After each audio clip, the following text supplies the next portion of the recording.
इस लीकेज को, इस भ्रष्टाचार को भारत सरकार ने जेम प्रोजेक्ट के माध्यम से या डीबीटी के माध्यम से, मेथड के माध्यम से डायरेक्ट जब बेनिफिशियरी के अकाउंट में डायरेक्ट पैसे डाले जा रहे हैं, जैसे प्रधानमंत्री आवास योजना है की योजना, स्वच्छ भारत योजना के शौचालय के जो पैसे उनके लाभार्थी खाते में डाल दिए जा रहे हैं, प्रधानमंत्री आवास योजना के जो आवास के जो पैसे होते हैं लाभार्थी के सीधे डायरेक्ट ट्रांसफर किए जाते हैं।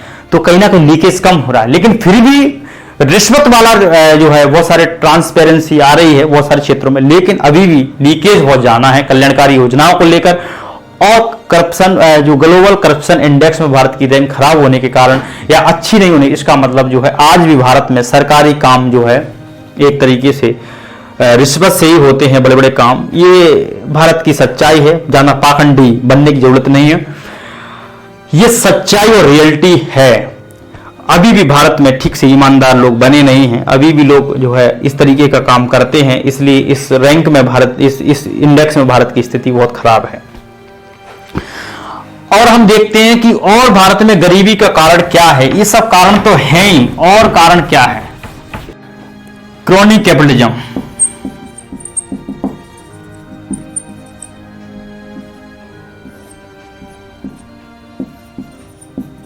ब्लैक मनी,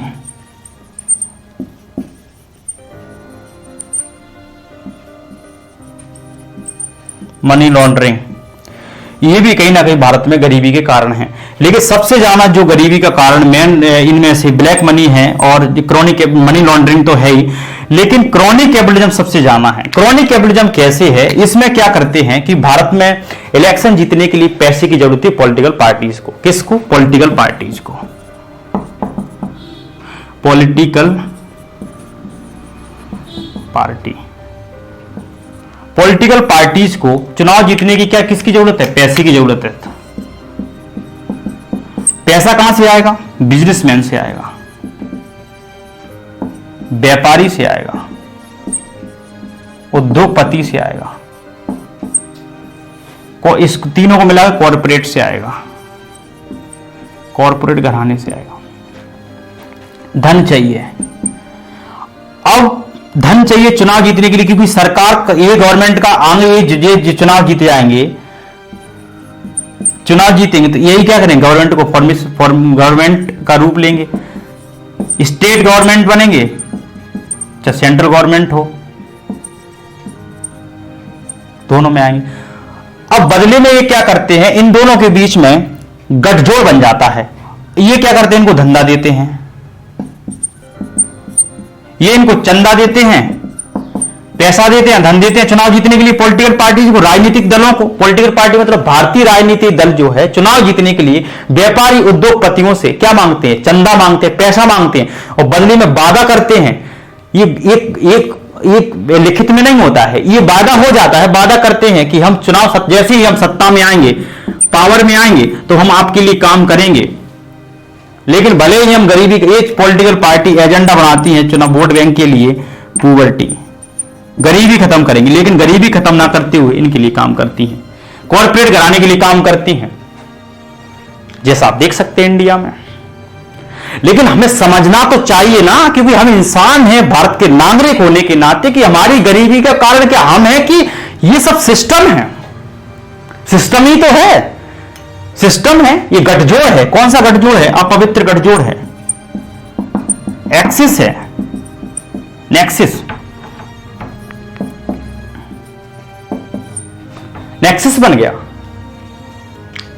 नेक्सस, ये कहीं ना कहीं पॉलिटिकल पार्टीज, राजनेताओं और जो मतलब ये मंत्री तो बाद में बनेंगे, पहले पॉलिटिकल पार्टीज और बिजनेस उद्योगपतियों के बीच में एक जो है गठजोड़ बन जाता है, और वो गठजोड़ जो है अपवित्र गठजोड़ है। इसके माध्यम से सत्ता में आते हैं, इनके लिए काम करते हैं, और इन जो वोट, गरीबी जो वोट लेने के लिए गरीबी का मुद्दा बनाया था, गरीब आम जनता को, आम जनता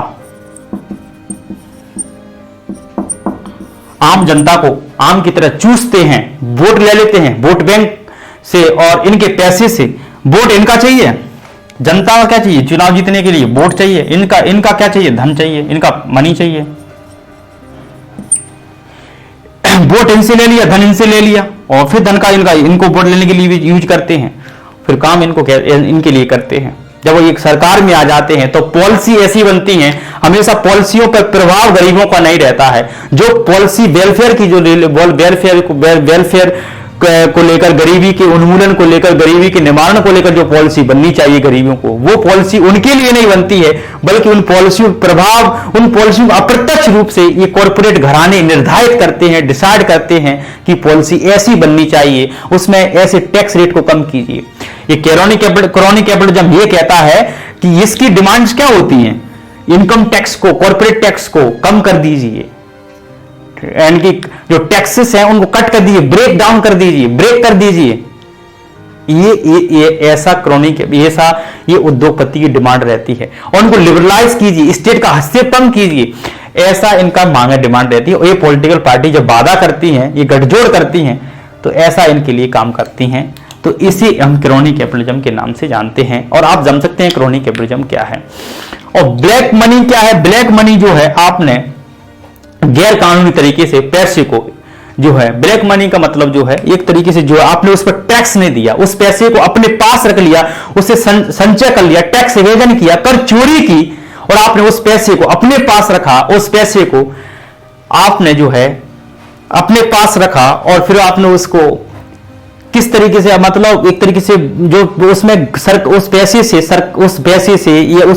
उस पैसे का कुछ हिस्सा सरकार के पास जाता, तो सरकार के पास राजस्व बढ़ता, रेवेन्यू बढ़ता, तो सरकार अधिकांश जो है, सरकार और ज्यादा वेलफेयर जो स्कीम को लेकर और बजट बनाती। जैसे सरकार का वादा है कि अभी मैं 2%, 3% जो एजुकेशन बजट हम निर्धारित करते हैं, टोटल 6% करेंगे।